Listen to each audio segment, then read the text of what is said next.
Everyone, my name is Manasi Bharadwaj. तो previous lecture में हमने क्या किया था कि जो हमारे वर्क डन था किन किन में, एडियाबैटिक में, आइसोथर्मल एंड एडियाबैटिक दोनों में हमने हमारा वर्क डन निकाला था। अब हम इन दोनों में डिफरेंस देखेंगे कि जो आइसोथर्मल चेंज होता है और जो एडियाबैटिक चेंजेज होते हैं उनमें क्या डिफरेंस होता है। आइसोथर्मल कब होता है? जब हमारा कॉन्स्टेंट टेम्परेचर पे हो, या फिर हम ऐसे कह सकते हैं कि हमारा जो टेम्परेचर हो वो जीरो हो। तो आइसोथर्मल क्या होता है? जिसमें टेम्परेचर जीरो हो, एट ए कॉन्स्टेंट टेम्परेचर। और एडियाबैटिक चेंजेस क्या होते हैं? जिनमें heat remain constant, heat content क्या हो? जीरो। तो इनमें फर्स्ट डिफरेंस ये आया कि ये एट ए कांस्टेंट टेम्परेचर पे होता है और ये होता है at a constant content of heat. Heat content होता है कांस्टेंट पे।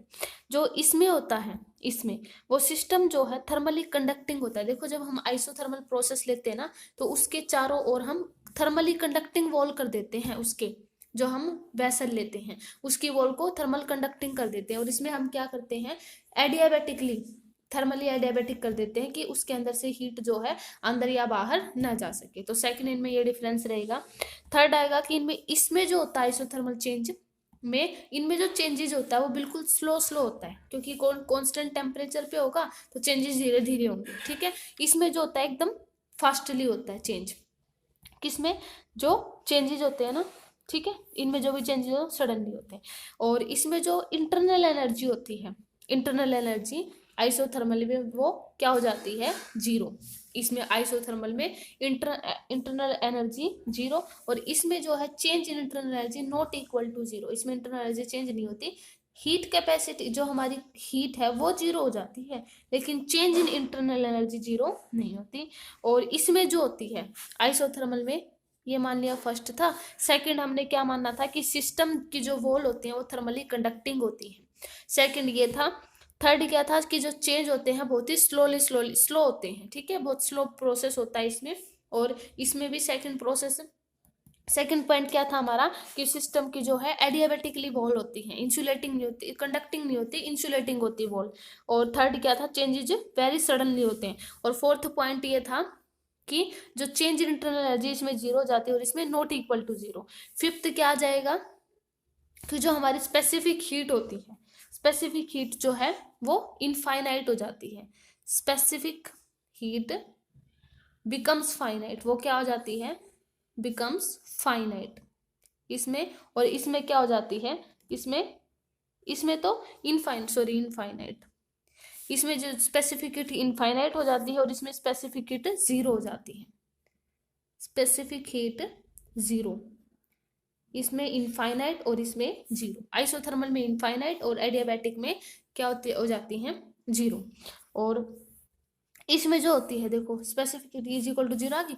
इसमें क्या आ जाएगा फिर? जो हमारी आइसोथर्मल चेंजेस की इक्वेशन यानी जो पीवी है, इसमें वो क्या होता है? कांस्टेंट, क्योंकि आइसोथर्मल है तो एक टाइप से प्रेशर और वॉल्यूम भी क्या होंगी? कांस्टेंट। तो पीवी क्या हो जाएगा? कांस्टेंट इसमें। और इसमें जो पीवी है, इसमें तो पीवी कांस्टेंट होता है और इसमें पीवी की power gamma is equal to constant, फिर gamma is the ratio of the CP and CV. ठीक है, ये एडियाबैटिक की इक्वेशन होती है। PV gamma is equal to constant, where gamma is the ratio of the CP and CV. ठीक है, और इसमें फिर आएगा जो स्लोप होता है आइसोथर्मल का कर्व का, वो डीपी बाय जो डीवी होता है, स्लोप ऑफ आइसोथर्मल प्रोसेस का कर्व का माइनस पी बाय वी, ये आता है आइसोथर्मल में इज इक्वल टू। तो D P by D V is equal to minus P by V. और इसमें क्या आ जाता है? इसमें बस एक एक्स्ट्रा लग जाएगा gamma. D P by D V is equal to किसके इक्वल हो जाएगा? माइनस का गामा पी बाय वी। ठीक है, तो इसमें सिर्फ गामा आ जाएगा।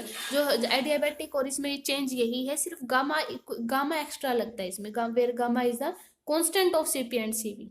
ठीक है, तो इसलिए गामा हो गया। और कोफिशिएंट ऑफ जो इसमें आइसोथर्मल इलास्टिसिटी जो होती है, ई आई, वो क्या होता है? इज इक्वल टू पी के इक्वल, यानी प्रेशर के इक्वल। तो कोफिशिएंट ऑफ आइसोथर्मल इलास्टिसिटी वो किसके आ जाता है? प्रेशर के इक्वल। और इसमें कोफिशिएंट ऑफ जो एडियाबैटिक इलास्टिसिटी, ये कोफिशिएंट ऑफ आइसोथर्मल इलास्टिसिटी था, ये कोफिशिएंट ऑफ इसमें लिखेंगे तो कोफिशिएंट ऑफ एडियाबैटिक इलास्टिसिटी यानी ई ए, वो किसके इक्वल आ जाएगा? ये गामा पी के। ये ओनली पी के, ये आ जाएगा गामा पी के। तो ये कुछ डिफरेंस थे कि जो हमारे आइसोथर्मल हैं और जो एडियाबैटिक चेंजेस हैं उनमें कौन कौन से डिफरेंस होते हैं। ये एट ए कांस्टेंट टेम्परेचर पे होता है, ये एट ए कांस्टेंट हीट पे होता है। सेकंड पॉइंट क्या था इसमें कि जो सिस्टम में जो हम वाल लेते हैं वेसल की, वो चारों क्या लेते, वो चारों तरफ से कंडक्टिंग होना चाहिए, और इसकी वाल चारों तरफ से इंसुलेटिंग होती है ताकि हीट जो है ट्रांसफर ना कर सके।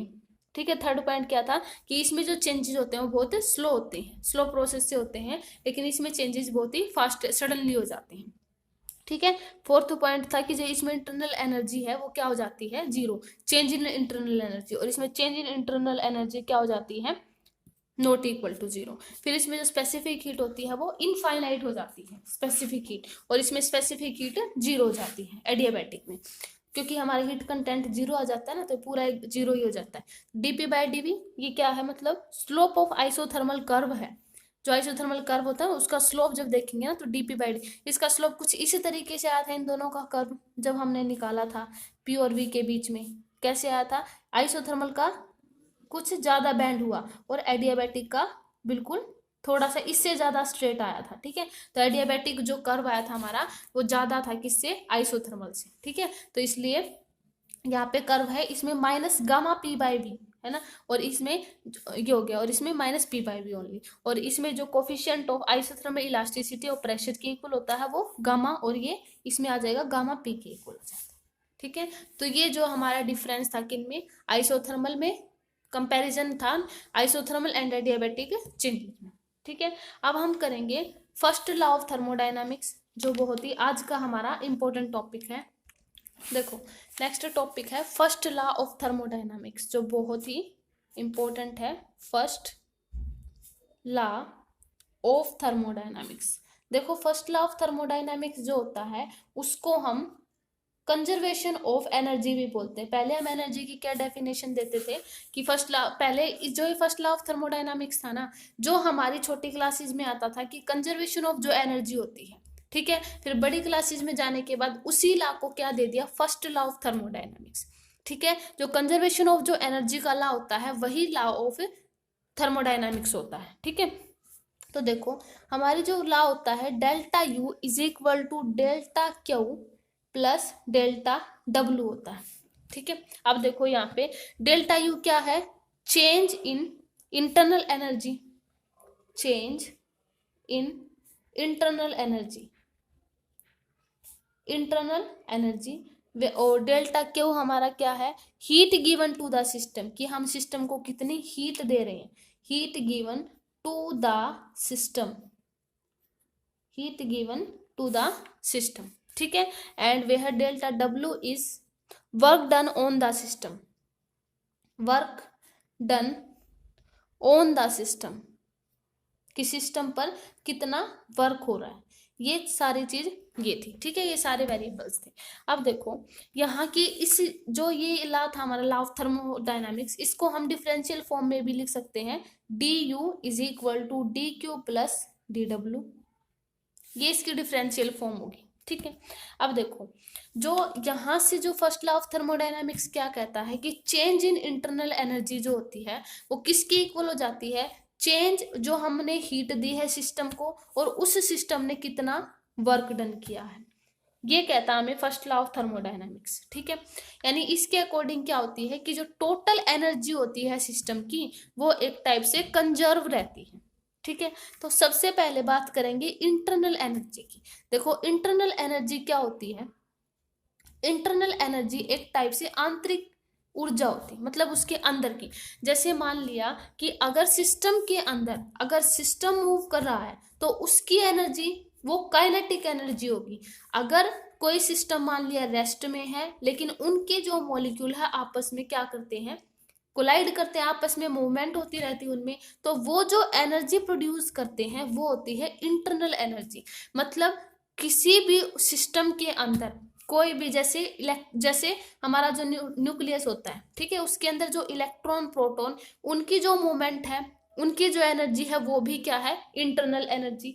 मतलब हम क्या कह सकते हैं, किसी भी सिस्टम के मॉलिक्यूल की जो एनर्जी होती है, हम पूरे सिस्टम की एनर्जी को इंटरनल एनर्जी नहीं बोल सकते। सिर्फ इंटरनल एनर्जी किसको बोलेंगे, उस सिस्टम के अंदर जो मॉलिक्यूल हैं या फिर न्यूक्लियस के अंदर जो इलेक्ट्रॉन या प्रोटॉन मूव कर रहे हैं, तो वो क्या है हमारी इंटरनल एनर्जी। तो देखो टोटल जो हमारी एनर्जी होती है, टोटल एनर्जी वो किसके इक्वल आ जाती है, काइनेटिक एनर्जी ऑफ सिस्टम, मतलब हमारा जो सिस्टम है मूव कर रहा है, काइनेटिक यानी सिस्टम की kinetic energy plus potential energy, potential energy of system.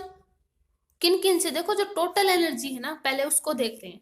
Kinetic energy of system plus उसमें कुछ पोटेंशियल एनर्जी भी। काइनेटिक एनर्जी क्यों क्यों होती है, ड्यू टू मोशन, मोशन के कारण। और इसमें जो ये पोटेंशियल एनर्जी, मान लिया वो किसी भी कोई अनदर फील्ड है, ग्रेविटेशनल है, इलेक्ट्रोस्टैटिक फील्ड है, किसी भी फील्ड के कारण, मान लिया वो ग्रेविटेशनल फील्ड के कारण, किसी भी फील्ड के कारण, किसी भी रीजन से, ठीक है, ये पोटेंशियल एनर्जी होगी। और प्लस इसमें कौन सी होगी, इंटरनल एनर्जी, ठीक है। मान लिया ये क्यों हो गया। अब देखो अगर मान लिया ये सिस्टम कब, ये चीज कब है, अगर मान लिया कोई सिस्टम मोशन में है, ठीक है, मोशन में, तो उसकी टोटल एनर्जी किसके इक्वल होगी, kinetic energy of this system, क्योंकि सिस्टम क्यों है ऐसा, क्यों, क्योंकि सिस्टम मोशन में है। और फिर उसकी जो पोटेंशियल एनर्जी है, ठीक है, और उसकी जो इंटरनल एनर्जी है। अगर मान लिया उस सिस्टम को ही, अगर हम मान ले कि सिस्टम हमारा रेस्ट में है, if system is in rest, अगर हमारा सिस्टम रेस्ट में है, और फिर एब्सेंस ऑफ एक्सटर्नल को, मतलब कोई भी हमने जो एक्सटर्नल फील्ड लगाया, अगर मान लिया उसको भी ना लगाएं, पहली कंडीशन हम क्या रखेंगे कि हमारा सिस्टम रेस्ट में है। दूसरी कंडीशन हम ये लगा देते हैं एब्सेंस ऑफ एक्सटर्नल फील्ड, मतलब कोई भी हम उसको फील्ड नहीं दे रहे, तो एब्सेंस ऑफ एक्सटर्नल फील्ड। तो उस केस में क्या होगा कि जो हमारी टोटल एनर्जी है वो किसके इक्वल आ जाएगी, इंटरनल एनर्जी की। अगर मान लिया कोई सिस्टम हमने मोशन से रेस्ट में कर दिया और उसके ऊपर हम कोई एक्सटर्नल फील्ड नहीं दे रहे, तो हमारी जो टोटल एनर्जी है वो किसकी इक्वल आ जाएगी, इंटरनल एनर्जी की। देखो ये आ गई, किसकी इक्वल आ जाएगी, इंटरनल एनर्जी। अब देखो मॉलिक्यूल की जो इंटरनल एनर्जी होती है ना, इंटरनल एनर्जी मॉलिक्यूल में वो कई रीजन से होती है। पहले तो सिस्टम के अंदर टोटल जो एनर्जी होती है, kinetic energy of system, potential energy और इंटरनल एनर्जी। अगर मान लिया उस सिस्टम को हम रेस्ट में कर दें तो क्या हो जाएगा, काइनेटिक एनर्जी तो होगी नहीं, तो ये भी जीरो। पोटेंशियल हमने कोई एक्सटर्नल फील्ड में नहीं दिया, तो ये भी जीरो। तो सिर्फ किसके इक्वल बचा, टोटल एनर्जी इंटरनल एनर्जी के। अब जो इंटरनल एनर्जी होती है मॉलिक्यूल में, वो किस किस के कारण होती है, वो कैसे होती है। देखो अगर मान लिया जैसे बहुत सारे मॉलिक्यूल हैं, ठीक है, ये मॉलिक्यूल है, ये किस तरीके से अपनी एनर्जी को डिस्ट्रीब्यूट, अलग अलग एनर्जी दिखाएंगे। ये कैसे, जैसे मान लिया ये मॉलिक्यूल है, एक बार इधर जाएगा, एक बार इधर जाएगा, एक बार इधर जाएगा, एक बार इधर, तो ये कौन सी एनर्जी हो गई, ये ट्रांसलेशन एनर्जी होगी ना, मतलब मॉलिक्यूल क्या कर रहे हैं, ट्रांसलेशन एनर्जी दे रहे हैं, ठीक है। पहली एनर्जी तो ये हो गई, फिर सेकंड एनर्जी कौन सी हुई, और ये अगर ट्रांसलेट कर रहे हैं तो ये भी एक टाइप से kinetic energy, because molecule is in motion, तो मॉलिक्यूल मोशन में है तो वो भी क्या दे रहे, एक टाइप से ट्रांसलेशन मोशन भी एक टाइप से काइनेटिक एनर्जी की, काइनेटिक एनर्जी का ट्रांसलेशन मोशन हो गया। सेकंड ये वो देंगे कि अगर मान लिया ये पास मॉलिक्यूल है, ये पास वाले मॉलिक्यूल क्या करेंगे, आपस में एक दूसरे की एनर्जी लेके वाइब्रेट करेंगे, ठीक है। तो इस तरीके से जो इनमें वाइब्रेशन होगा बिटवीन दी मॉलिक्यूल, तो एक टाइप से वाइब्रेशनल एनर्जी भी होगी। पहली कौन सी होगी, ट्रांसलेशन एनर्जी। उसके बाद उनके मॉलिक्यूल आपस में टकराएंगे, टकराने से उनमें वाइब्रेशन होगा और वाइब्रेशनल एनर्जी भी होगी, ठीक है। और एक उसमें होगी रोटेशनल एनर्जी, क्योंकि मॉलिक्यूल है, अगर मान लिया वो अगर मान लिया वो वाइब्रेट कर रहे हैं और वाइब्रेशनल और ट्रांसलेशन मोशन कर रहे हैं, तो वो कहीं ना कहीं रोटेशनल मोशन भी कर रहे होंगे कि अपने पॉइंट पर वो रोटेट भी कर रहे होंगे। मान लिया ये कोई मॉलिक्यूल है तो इसके चारों ओर मॉलिक्यूल क्या कर रहे होंगे, रोटेट भी कर रहे होंगे। तो इस टाइप से जो इंटरनल एनर्जी आई, उसमें कितनी टाइप की एनर्जी आ गई, इंटरनल एनर्जी ऑफ मॉलिक्यूल, उसमें कौन कौन सी एनर्जी इंक्लूड होगी। पहली तो हुई काइनेटिक एनर्जी, किसके कारण हुई थी, ट्रांसलेशन मोशन के कारण, ट्रांसलेशनल मोशन के कारण। सेकंड एनर्जी आई थी किसके कारण, वाइब्रेशनल मोशन, क्योंकि मॉलिक्यूल क्या कर रहे हैं, वाइब्रेट भी कर रहे हैं, वाइब्रेशनल मोशन, ठीक है। एंड जो थर्ड एनर्जी आई थी वो किसके कारण आई थी थर्ड एनर्जी? वो एक टाइप से अपने पॉइंट के चारों ओर रोटेट भी कर रहे हैं। काइनेटिक एनर्जी किसके कारण? रोटेशनल मोशन के कारण। ये तो इंटरनल एनर्जी है, उसमें भी मॉलिक्यूल ने 3 टाइप से बना लिए। एक तो वो ट्रांसलेट करेंगे, मान लिया एक पॉइंट से दूसरे पॉइंट तक, दूसरे से यहाँ यहाँ, और ऐसे ट्रांसलेट करते रहेंगे। फिर वाइब्रेशनल की वो एक दूसरे से कोलाइड करके उनमें वाइब्रेशन भी आएगा, और फिर जो है वो एक अपने पॉइंट पर रोटेट भी करेंगे। ठीक है, तो इस टाइप से जो इंटरनल एनर्जी है वो बहुत सारी एनर्जी से मिलकर बनी होती है। उनके बीच में हम बॉन्ड एनर्जी भी लेंगे, क्योंकि अगर मॉलिक्यूल है, देखो मॉलिक्यूल न्यूक्लियस के अंदर क्या होता है, जो न्यूट्रॉन और प्रोटॉन है वो किससे बने होते हैं? न्यूक्लियर बॉन्ड से, है ना। तो इसका मतलब बॉन्ड एनर्जी भी वहां पे वर्क कर रही होगी, है ना, क्योंकि मॉलिक्यूल के बीच में ही होती है इंटरनल एनर्जी। तो मतलब हम ऐसे कह सकते हैं कि जो हमारी इंटरनल एनर्जी है वो एक एनर्जी से मिलकर नहीं बनी होती, वो बहुत सारी एनर्जी से मिलकर बनी होती है। मॉलिक्यूल ट्रांसलेशन मोशन भी करते हैं, उनके बीच में बॉन्ड एनर्जी भी होती है, उनके अंदर वाइब्रेशनल मोशन भी होता है, रोटेशनल मोशन भी, मतलब हम ऐसे कह सकते हैं कि उनके अंदर बहुत ज्यादा एनर्जी होती है। ठीक है, तो तब जाके हमारी जो इंटरनल एनर्जी है वो बनती है। तो इंटरनल एनर्जी बहुत सारी एनर्जी का सम होता है। तो इसीलिए हम क्या करते हैं कि एक सिंपल जो हम इंटरनल एनर्जी को अगर निकालना चाहें तो हम सिंपल इंटरनल एनर्जी को नहीं निकाल सकते, because it is the infinite sum of the energy, so we can not calculate. So we calculate only change in internal energy, यानी डेल्टा यू। तो हम सिर्फ क्या कैलकुलेट कर सकते हैं? Delta U. इसीलिए यहाँ पे जो फर्स्ट लॉ ऑफ थर्मोडायनामिक्स क्या कहता है कि जो चेंज इन इंटरनल एनर्जी आती है वो किसके इक्वल आती है? Sum of the change in यानी heat given to the system और work done on the system, उन दोनों के सम के इक्वल। यानी यही हमारा फर्स्ट लॉ ऑफ थर्मोडायनामिक्स था, delta Q plus delta W. ठीक है, तो यहाँ पे हम एक सिंपल जो है इंटरनल एनर्जी को कैलकुलेट नहीं कर सकते, हमें इंटरनल एनर्जी के लिए उसका चेंज निकालना पड़ेगा, क्योंकि चेंज इन इंटरनल एनर्जी क्या होती है? Delta Q plus delta W. ठीक है, तो अब डेल्टा यू की कुछ इंपॉर्टेंट प्रॉपर्टीज हैं जिनके बेस पे कुछ न्यूमेरिकल होंगे। तो पहले वो प्रॉपर्टी करते हैं डेल्टा यू। तो इसकी कुछ इंपॉर्टेंट प्रॉपर्टीज होंगी, कौन कौन सी? फर्स्ट पॉइंट कि it is an extensive property. It is an extensive property. Extensive property कौन सी होती है? मतलब जो सिर्फ मैटर पर डिपेंड करती है।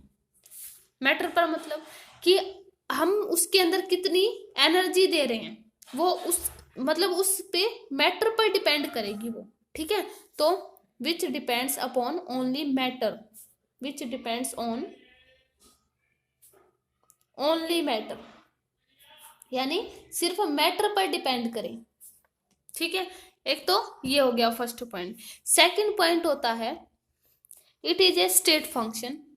चेंज जो हमारी internal change in internal energy के बारे में, it is a state function. कई बार न्यूमेरिकल्स में क्वेश्चंस में ऐसे पूछ लिया जाता है कि जो इंटरनल एनर्जी है वो स्टेट फंक्शन है या पाथ फंक्शन है। ठीक है, तो यहाँ से जो इंटरनल एनर्जी है वो क्या है? हमारी स्टेट फंक्शन। स्टेट फंक्शन मतलब कौन सी हुई? जो डिपेंड सिर्फ किसके ऊपर करे?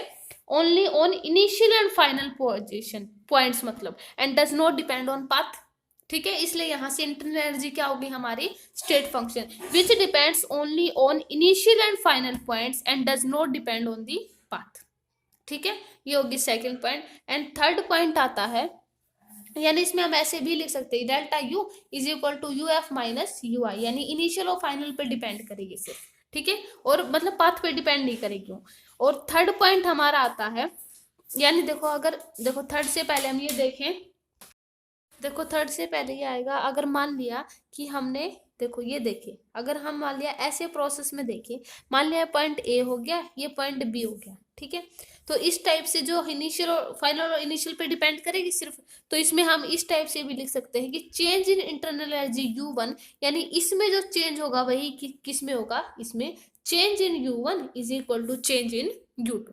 तो इस वाले पॉइंट को हम ऐसे भी लिख सकते हैं। ठीक है, और थर्ड हमारा पॉइंट आता है अब कि एक साइक्लिक जो प्रोसेस होता है, इन साइक्लिक प्रोसेस में कि जो डेल्टा यू होता है वो किसके इक्वल आ जाता है, 0 के, यानी चेंज इन इंटरनल एनर्जी। क्योंकि हम देखो अगर मान लिया इस प्रोसेस में देखें कि देखो अगर ये प्रोसेस है, इसमें देखिए पॉइंट ए से पॉइंट बी तक, अगर इस प्रोसेस में अगर पूछा जाए कि अगर वर्क डन क्या होगा, वर्क डन तो 0 होगा नहीं, क्योंकि मान लिया इस पॉइंट तक इस पॉइंट से आने में कुछ तो वर्क डन होगा, इस पॉइंट से जाएगा फिर ये ऐसे और वापस अपने, यानी एक टाइप से साइक्लिक प्रोसेस ही है। तो इसमें वर्क डन तो 0 होगा नहीं, इसमें 0 क्या होगी, इंटरनल एनर्जी, क्योंकि वो सिर्फ किस पे डिपेंड करती है, फाइनल और इनिशियल पॉइंट पे। अब अगर मान लिया हमने यहाँ से शुरू किया था इनिशियल पॉइंट, और वापस जो यहाँ पे साइक्लिक प्रोसेस है तो वापस जो फाइनल पॉइंट है वो भी इनिशियल पॉइंट पे ही आएगा फाइनल में, फाइनल होके, तो यहाँ पे जो इंटरनल एनर्जी है वो क्या हो जाती है, 0। तो साइक्लिक प्रोसेस में इंटरनल एनर्जी क्या होती है, हमेशा 0, क्योंकि इसमें वर्क डन तो की वैल्यू तो होगी कुछ, लेकिन इंटरनल एनर्जी हमेशा 0। ठीक है, तो हम कैलकुलेट, हमें इंटरनल एनर्जी देखो कैसे कैलकुलेट करेंगे, internal energy, calculate internal energy, कि हम इंटरनल एनर्जी को कैसे कैलकुलेट करेंगे। देखो जो delta U according to first law of thermodynamics, delta U is equal to delta Q plus delta W, ये होता है फर्स्ट लॉ ऑफ थर्मोडायनामिक्स। और ये तो सिर्फ सिंपल गैसेस के लिए हम यूज कर सकते हैं। देखो ये हमारा हो गया। उसके बाद देखो एक हमारा इक्वेशन आती है आइडियल गैस के लिए, आइडियल गैस के लिए कि जो डेल्टा यू है इज इक्वल टू किसके इक्वल होता है, N C V delta T, ये आती है गैस के लिए। ठीक है, और इसी के अगर डिफरेंशियल फॉर्म लिखे तो वो आइडियल गैस के लिए हो जाती है। सिंपल अगर गैस की लिखे, ये आइडियल गैस की इक्वेशन नहीं है, ये सिंपल जो गैस होती है जो हम सिंपल लेते हैं उनमें तो ये हो जाएगी change in internal energy N C V delta T. ऐसा क्यों, ये तो फर्स्ट लॉ ऑफ थर्मोडायनामिक्स था, इस जो ये जो वैल्यू है ये बहुत सारे न्यूमेरिकल में यूज होगी, इसलिए अलग अलग वैल्यू होती है डेल्टा यू की। तो ये होती है सिंपल गैस के लिए, और आइडियल गैस के लिए अगर लिखेंगे तो ये डी यू में चेंज हो जाएगी, यानी उसकी डिफरेंशियल फॉर्म में एन सी वी और डी टी ये आ जाएगी। ठीक है, where N is the small N क्या है, नंबर ऑफ, यानी जो हमारे मॉलिक्यूल्स हैं, ठीक है, नंबर ऑफ मोल्स हैं, और जो सीवी है वो मोलर स्पेसिफिक हीट है। ठीक है, एंड जो डेल्टा टी है वो क्या है, चेंज इन टेम्परेचर है, and delta U change in internal energy. तो यहां से देखो जो ये internal energy I D U N C V delta T, यहाँ से जो सी वी है, सी वी को हम कैसे कैलकुलेट करेंगे, सी वी का फॉर्मूला होता है F by 2 into R, where F is the degree of freedom. मतलब कि मान लिया अगर हम क्या ले, अगर मान लिया डायटोमिक गैस ले, ठीक है, मोनोटोमिक गैस ले, मोनोटोमिक गैस मतलब अगर गैस के मॉलिक्यूल जैसे हीलियम हो गया, हाइड्रोजन हो गया, ये सारे कौन सी हैं, मोनोटोमिक गैस, जिनके लिए डिग्री ऑफ फ्रीडम क्या होता है, 3। ठीक है, मोनोटोमिक गैसेस के लिए डिग्री ऑफ फ्रीडम की वैल्यू होती है 3, और जो डायटोमिक गैसेस होती है मतलब O2 हो गया, N2 हो गया, उनके लिए जो डिग्री ऑफ फ्रीडम की वैल्यू होती है 5। और जो पॉलीएटॉमिक गैसेस होती हैं जिनमें दो से ज्यादा मॉलिक्यूल होते हैं, उनमें जैसे मान लिया N3 हो गया, O3 हो गया, ये सारे, उनके लिए डिग्री ऑफ फ्रीडम की वैल्यू होती है 7। तो इस टाइप से हम CV की वैल्यू फाइंड आउट कर सकते हैं, where CV is equal to F by 2 into R. अगर हमारी मोनोटोमिक गैस है तो हम एफ की जगह क्या लिख देंगे, 3, तो यहाँ से CV की वैल्यू आ जाएगी, और R ये हो गया। और अगर मान लिया डायटोमिक गैसेस है तो फ्री डिग्री ऑफ फ्रीडम की वैल्यू 5, अगर पॉलीएटॉमिक गैसेस तो डिग्री ऑफ फ्रीडम की वैल्यू 7, ये हो गया। और R की वैल्यू है वो 2 होती है, या तो हम R की वैल्यू क्या ले, 8.3145 ले लेते हैं, और R की वैल्यू हम क्या ले लेते हैं, 2 भी ले लेते हैं। ठीक है, ये अगर मान लिया जूल में ले, अगर मान लिया एनर्जी की निकालनी तो ये हो जाएगा जूल में, और एक आती है कैलोरी में भी निकालनी होती है, कैलोरी में वैल्यू ले, क्योंकि अगर मान लिया पूरा हमारा जो क्या है न्यूमेरिकल कैलोरी में गिवन है, तो उसके लिए आर की वैल्यू क्या रखेंगे, 2 कैलोरी पर मोल।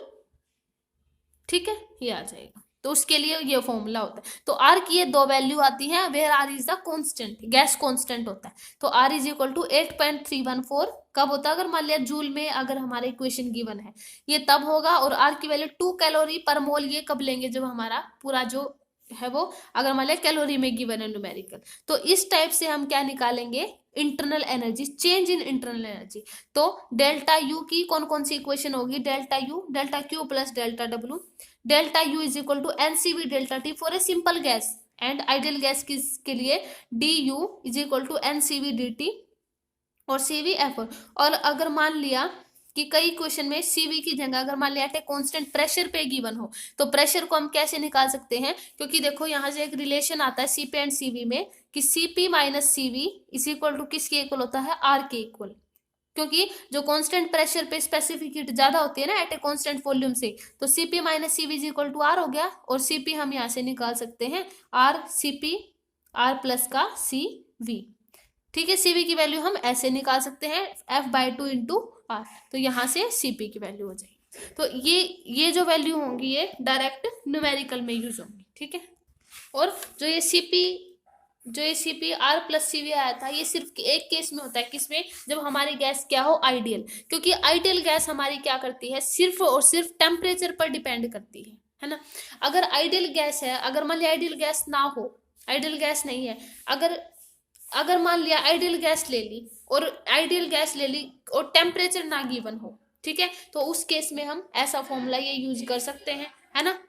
तो उस केस में हम ये यूज कर सकते हैं ना, क्योंकि टेम्परेचर डिपेंड हो और मान लिया टेम्परेचर ही ना हो, तो एट ए कांस्टेंट सीपी का यूज करके हम आर प्लस सीवी लगा सकते हैं। ठीक है, अब आता है हमारा नेक्स्ट, देखो इंटरनल एनर्जी पे वर्क कर लिया, काम इंटरनल एनर्जी कर ली हमने और हीट कर ली, और उसके बाद हम करते हैं वर्क डन। देखो, क्योंकि फर्स्ट ऑफ थर्मोडायनामिक्स में तीनों टर्म थी नहीं, तो इंटरनल एनर्जी कर चुके, हीट हो गई, और उसके बाद वर्क करते हैं।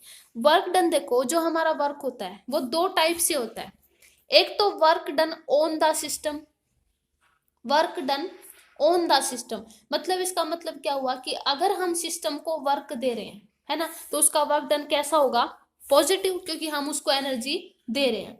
और अगर सेकंड मान लिया वर्क डन, एक तो होता है work done on the system और एक होता है work done on by the system, by the system, यानी जब सिस्टम वर्क कर रहा हो, इसका मतलब एनर्जी क्या होगी, नेगेटिव, लॉस हो गया एनर्जी, यानी वर्क डन होगा कुछ तो होगा। तो हमारा जो वर्क डन होता है वो किसके इक्वल होता है, फोर्स इनटू डिस्प्लेसमेंट के, ये हो गया फोर्स इनटू डिस्प्लेसमेंट के। बहुत सारी टर्म होती है, फोर्स हमारा जो वर्क डन होता है वो mgh भी होता है, और जब हमारा मॉलिक्यूल रोटेट कर रहा हो तो 1/2 kx² भी होता है। बहुत सारी वर्क डन की ये इक्वेशन आती है। ठीक है, और जो हमारा वर्क डन होता है ऑन दी गैसेस पे, work done in gaseous system, मतलब गैसियस सिस्टम के अंदर वर्क डन क्या होता है, work done on gaseous system, वो क्या होता है, माइनस का P एक्सटर्नल dV, ये मैंने उसमें प्रीवियस लेक्चर में भी बताया था, P एक्सटर्नल dV जब हम गैसियस सिस्टम पे यूज करें, है ना, तो ये होता है। ठीक है, तो ये हो गया हमारा वर्क डन। अब देखो जो हमने इंटरनल एनर्जी के बेस पे, है ना, जो मैंने आपको फॉर्मूला बताया था कि कैसे हम delta U is equal to NCV delta T का यूज कर सकते हैं, उनके बेस पे हम न्यूमेरिकल करेंगे। ठीक है, तो फर्स्ट न्यूमेरिकल देखते हैं। देखो ये न्यूमेरिकल है कि मान लिया कि 0.7 मोल है किसके, ऑक्सीजन की। ठीक है, जब हम उनको हीट करते हैं 25 से 125 डिग्री सेल्सियस पर एट ए कांस्टेंट टेम्परेचर पर, तो हमें उसका क्या क्या फाइंड आउट करना है, हीट निकालनी है, change in internal energy and work done, ये तीनों चीज फाइंड आउट करनी है। अब देखो हमें पता है हमारी जो इक्वेशन होती है डेल्टा यू वो किसकी इक्वल होती है, NCV और डेल्टा टी ये होती है। ठीक है, ये इक्वेशन थी हमारे पीछे चेंज इन इंटरनल एनर्जी की।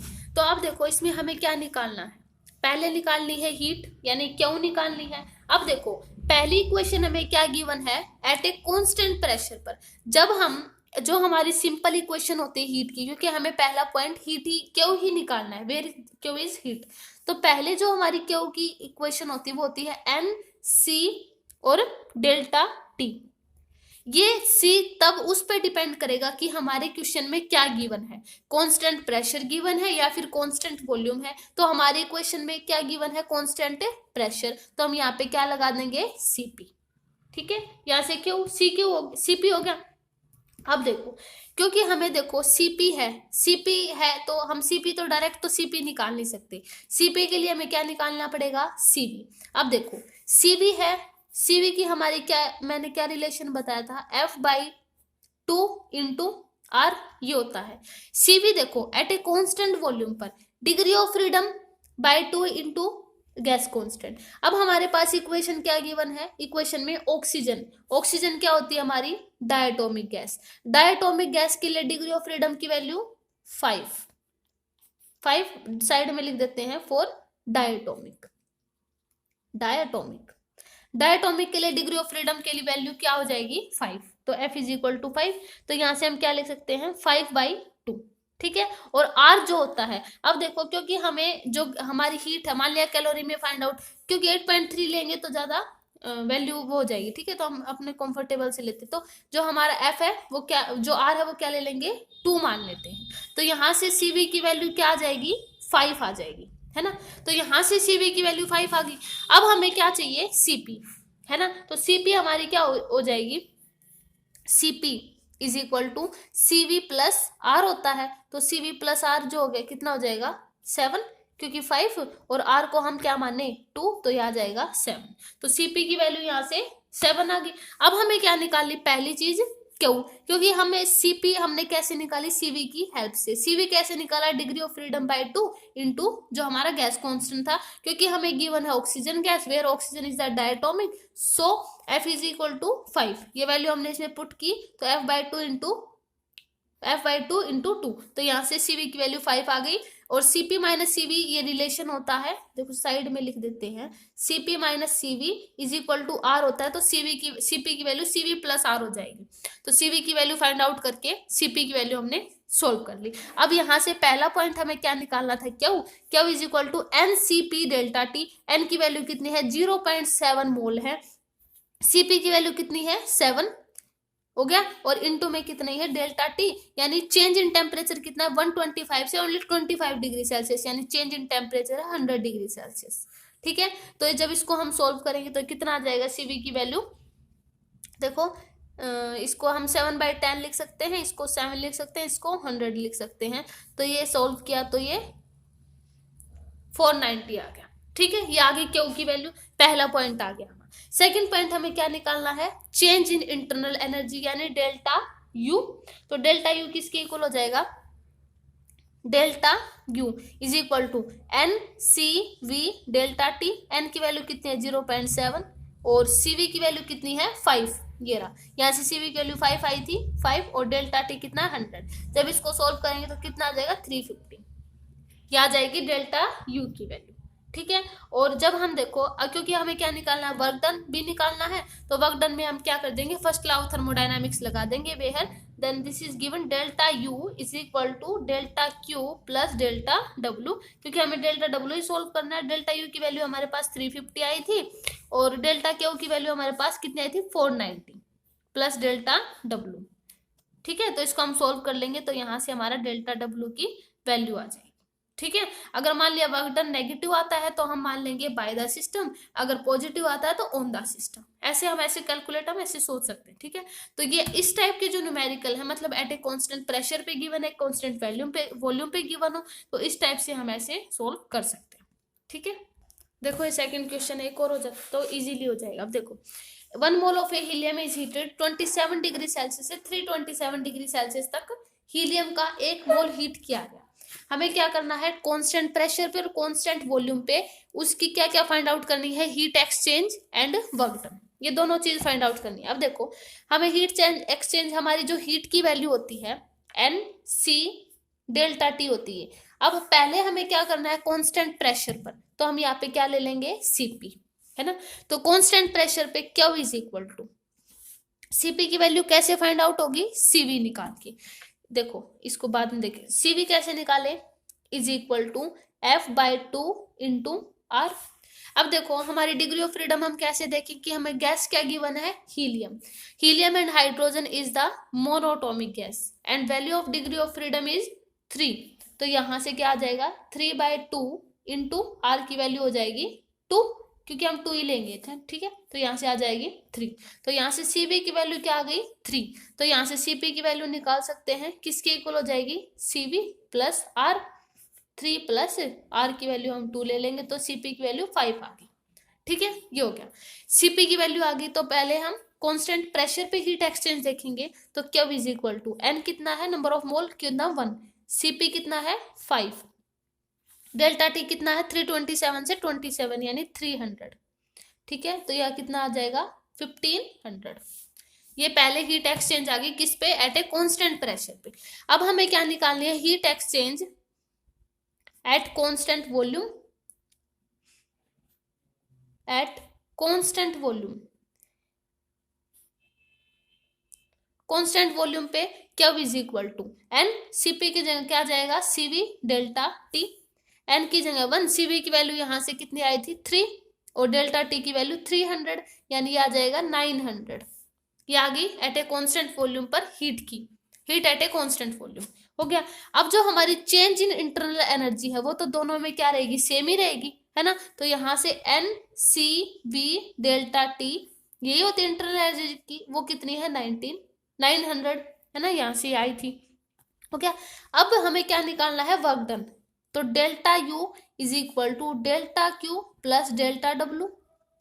ठीक है, यहां से डेल्टा U की वैल्यू कितनी आई थी 900, डेल्टा Q की value at a constant pressure पर, अगर कांस्टेंट प्रेशर पर देखें तो पहले कितना आ जाएगा यहाँ पे 1500 प्लस, और वर्क डन हमें फाइंड आउट करना है, ये पहले एट ए कांस्टेंट प्रेशर पर देखा है ना। तो देखो यहाँ पे जो वर्क डन है, अब यहाँ से जो डेल्टा Q है, डेल्टा जो Q की वैल्यू पॉजिटिव आई है यानी पॉजिटिव, यानी आ जाएगा work done on the system, है ना, क्योंकि पॉजिटिव वैल्यू आई है। तो यह आ जाएगा 1600 is equal to delta W, यानी यहाँ से डेल्टा W माइनस 600 आया, है ना। 600 माइनस है, इसका मतलब work done by the system, यानी वर्क डन सिस्टम कर रहा है, इसलिए तो यानी सिस्टम वर्क डन कर रहा है, इसका मतलब ये आया नेगेटिव। ठीक है, तो ये आ जाएगा एट ए कांस्टेंट प्रेशर पे आया है, ये सिर्फ एट कांस्टेंट प्रेशर। अगर कांस्टेंट वॉल्यूम पे देखें, एट कांस्टेंट वॉल्यूम पे देखें तो क्या आ जाएगा, कांस्टेंट वॉल्यूम पे delta U is equal to delta Q plus delta W। Delta U इसके लिए कितना था 900, यहाँ से CV के लिए यहाँ पे 900 था, और डेल्टा W यहाँ से, या डेल्टा W आएगा ना यहाँ पे, सॉरी, तो यह आ जाएगा डेल्टा W 0। देखो, अब देखो यहाँ से एक चीज और आई, यहाँ से देखो डेल्टा W किसकी इक्वल आ गया 0। अब देखो प्रीवियस लेक्चर में क्या बताया था कि जब हमारी कांस्टेंट वॉल्यूम पे, ठीक है, कांस्टेंट प्रेशर पे तो इक्वेशन में कुछ आ सकती है, लेकिन जब हम कांस्टेंट वॉल्यूम पर वर्क डन देखें तो वो ऑलवेज क्या होता है 0, है ना। तो कांस्टेंट वॉल्यूम पे वर्क डन इज ऑलवेज 0। ठीक है, तो यहां से हमारा ये भी एक फैक्ट वो आता है कि हमारा जो वर्क डन होता है कांस्टेंट वॉल्यूम पे वो हमेशा क्या आता है 0। तो यहाँ से वर्क डन क्या आ गया 0। ठीक है, तो इस टाइप के न्यूमेरिकल जो है वो इस तरीके से सोल्व करेंगे। अब देखो हमारा जो थर्मोडायनेमिक्स का फर्स्ट लॉ है, उसमें देखो हमारी कुछ लिमिटेशन आती है, सॉरी एप्लीकेशंस आती हैं। तो हमारा जो देखो ये था ना, delta U is equal to delta Q plus delta W, ये हमारा फर्स्ट लॉ ऑफ थर्मोडायनामिक्स है। इसकी कुछ एप्लीकेशन आती है। देखो पहला आता है हमारा आइसोथर्मल प्रोसेस। आइसोथर्मल प्रोसेस में हम फर्स्ट लॉ ऑफ थर्मोडायनामिक्स का कैसे यूज कर सकते हैं। आइसोथर्मल प्रोसेस, देखो हमारा आइसोथर्मल प्रोसेस क्या होता है, एट ए कांस्टेंट टेम्परेचर पर, यानी हम ऐसे कह सकते हैं कि हमारा डेल्टा T 0 होता है ना। अगर हमारा डेल्टा T 0 हो गया तो हमें पता है according to first law of thermodynamics की हमारी जो चेंज इन इंटरनल एनर्जी है वो सिर्फ और सिर्फ टेम्परेचर पर डिपेंड करती है। ठीक है, अगर टेम्परेचर पर डिपेंड करती है तो इसका मतलब, अगर टेम्परेचर कांस्टेंट हो गया इसका मतलब हमारी इंटरनल एनर्जी भी क्या होगी, एक टाइप से कांस्टेंट होगी, है ना। देखो यहां से DQ जो DU यहां से आया ना, DQ इज इक्वल टू, ये आ जाएगा ना DQ is equal to DU plus DW हो गया ना, ये हो जाएगा ना। ठीक है, तो हमारा यहाँ से क्योंकि चेंज इन टेम्परेचर 0 है तो इंटरनल एनर्जी भी 0, इसका मतलब DQ किसके इक्वल हो जाएगा हमारा DW के। अब देखो यहाँ से हमें क्या पता चला कि अगर हम किसी भी आइसोथर्मल प्रोसेस में हीट सप्लाई करेंगे DQ, तो वो पूरी की पूरी किस में चेंज हो जाएगी, वर्क डन में। वो पूरी की पूरा वर्क डन करेगी अगेंस्ट द एक्सटर्नल सराउंडिंग। ठीक है, ये आ गया, यहाँ से एक बात क्लियर हुई। अब सेकेंड प्रोसेस आता है एडियाबैटिक। एडियाबैटिक में हम इसका कैसे यूज कर सकते हैं, एडियाबैटिक प्रोसेस में कैसे यूज कर सकते हैं? देखो, एडियाबैटिक प्रोसेस में हमारा ये जो रिलेशन होगा D Q is equal to D U plus D W. अब एडियाबैटिक प्रोसेस में यहाँ से डी क्यू, यानी एडियाबैटिक में क्या होती है हमारी हीट एक्सचेंज क्या होता है, जीरो, यानी डी क्यू क्या होता है, जीरो। अगर डी क्यू जीरो हो गया, इसका मतलब ये वाला फैक्टर जीरो, तो zero is equal to D U plus का डी डब्ल्यू हो गया। यहां से डी यू किसके इक्वल बनेगा, D U is equal to minus का डी डब्ल्यू, क्योंकि हमारा इसमें होता है ना। इसका मतलब क्या हुआ कि जो डेल्टा यू है वो नेगेटिव होती है ऑलवेज, क्योंकि जो internal energy of the system है वो डिक्रीज होती है एंड गैस क्या होती है, कूल डाउन। ठीक है, तो एडियाबैटिक प्रोसेस में क्या होता है, डी यू जो है इंटरनल एनर्जी ऑलवेज नेगेटिव। ऐसा इसलिए होता है क्योंकि इंटरनल एनर्जी डिक्रीज करती है और सिस्टम जो होता है गैस से डिक्रीज करने के कारण सिस्टम पूरा कूल डाउन हो जाता है। ठीक है, आइसोवॉल्यूमिक प्रोसेस में होता है आइसोवॉल्यूमिक प्रोसेस। आइसोवॉल्यूमिक प्रोसेस में इसका कैसे यूज होगा, आइसोवॉल्यूमिक प्रोसेस में मतलब अगर मान लिया कि जैसे मान लिया delta W is equal to किसके इक्वल होता है, पीडीवी के इक्वल हो जाता है ना, ये हो जाएगा ना। तो अगर मान लिया ये जीरो हो जाए, क्योंकि डी डब्ल्यू पीडीवी जीरो होता है ना, आइसोवॉल्यूमिक प्रोसेस इसलिए हमने पीडीवी लिया इसको। ठीक है, ये हो जाएगा ना, ये हो गया। अब ठीक है, तो पीडीवी इज इक्वल टू किसके इक्वल आ जाएगा, जीरो। तो फर्स्ट लॉ ऑफ थर्मोडायनेमिक्स ये हो गया। ठीक है, तो यहां से डी डब्ल्यू अगर ये जीरो आ गया तो D Q is equal to D U plus D W. अगर ये जीरो हो गया तो यहां से सिर्फ किसके इक्वल हो जाएगा, D W, D Q is equal to only D U के इक्वल। तो आइसोवॉल्यूमिक प्रोसेस में भी हम इसका यूज कर सकते हैं। तो यहाँ से क्या कंक्लूजन निकला कि अगर मान लिया हीट को हम एब्जॉर्व करेंगे सिस्टम में एट ए कॉन्स्टेंट वॉल्यूम पर, है ना, तो जो हमारी इंटरनल एनर्जी है वो इंक्रीज करेगी सेम अमाउंट से। ठीक है, एंड अगर डिक्रीज करेंगे तो डिक्रीज होगी, इंक्रीज करेंगे तो इंक्रीज होगी। तो आइसोवॉल्यूमिक प्रोसेस में हम इसका ऐसे यूज कर सकते हैं। साइक्लिक प्रोसेस में हमारे जो इंटरनल एनर्जी है, देखो साइक्लिक प्रोसेस में अगर इंटरनल एनर्जी जीरो होगी मान लिया, तो यहाँ से डी क्यू किसके इक्वल हो, डायरेक्टली डी डब्ल्यू के इक्वल होगा। साइक्लिक प्रोसेस में तो इंटरनल एनर्जी जीरो होती है। तो इस टाइप की कुछ इसकी एप्लीकेशन है फर्स्ट लॉ ऑफ थर्मोडायनामिक्स की जो हम यूज करते हैं। ठीक है, अब देखो हमारी कुछ जो हमारा फर्स्ट लॉ ऑफ थर्मोडायनामिक्स है उसकी कुछ लिमिटेशंस भी आती हैं। लिमिटेशंस कौन कौन सी हैं, देखो फर्स्ट पहली लिमिटेशन क्या है कि हमारा जो फर्स्ट लॉ है ना, वो डायरेक्शन, यानी हम ऐसे नहीं बता सकता कि चेंज हो रहे हैं, लेकिन ये नहीं बता सकता कि किस डायरेक्शन में चेंज हो रहे हैं। तो first law of thermodynamics does not tell us the direction in which the change can occur. तो पहली लिमिटेशन क्या है, it cannot tell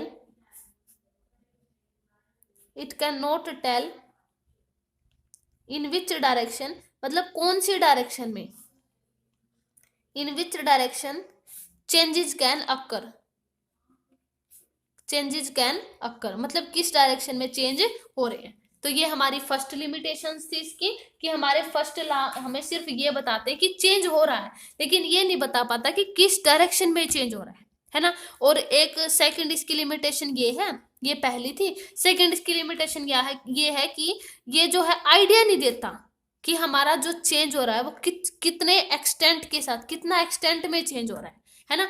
ये ना तो ये बताता कि किस डायरेक्शन में चेंज हुआ है, ना ये बताता कि चेंज हुआ है तो कितना हुआ है, मतलब कितने एक्सटेंट में चेंज हुआ है ना।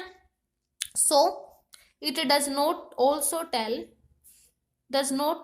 टेल नो आइडिया किसमें, अबाउट एक्सटेंट मतलब किस एक्सटेंट के साथ चेंज हो रहा है, एक्सटेंट ऑफ चेंजेज। ठीक है, तो ये हमारी कुछ लिमिटेशंस थी एप्लीकेशंस की, लिमिटेशंस थी फर्स्ट लॉ ऑफ थर्मोडायनामिक्स की। ये हमारी एप्लीकेशंस थी। ये दो हमारी क्या है यहाँ से लिमिटेशन, पहली क्या है कि ये कौन सी डायरेक्शन में चेंज होता है ना तो ये बता पाता, और सेकंड ये है कि अगर मान लिया चेंज हो भी रहा है तो कितने एक्सटेंट के साथ चेंज हो रहा है ये भी नहीं बता सकता। ये बाद में आया था जब सेकंड लॉ ऑफ थर्मोडायनामिक्स आया। ठीक है, तो आज के लेक्चर में हमें सिर्फ फर्स्ट लॉ ऑफ थर्मोडायनामिक्स करना था, उसकी एप्लीकेशंस एंड उसकी लिमिटेशन। तो नेक्स्ट लेक्चर में हम करेंगे इससे नेक्स्ट। ओके, आज के लिए इतना ही। Okay, thank you.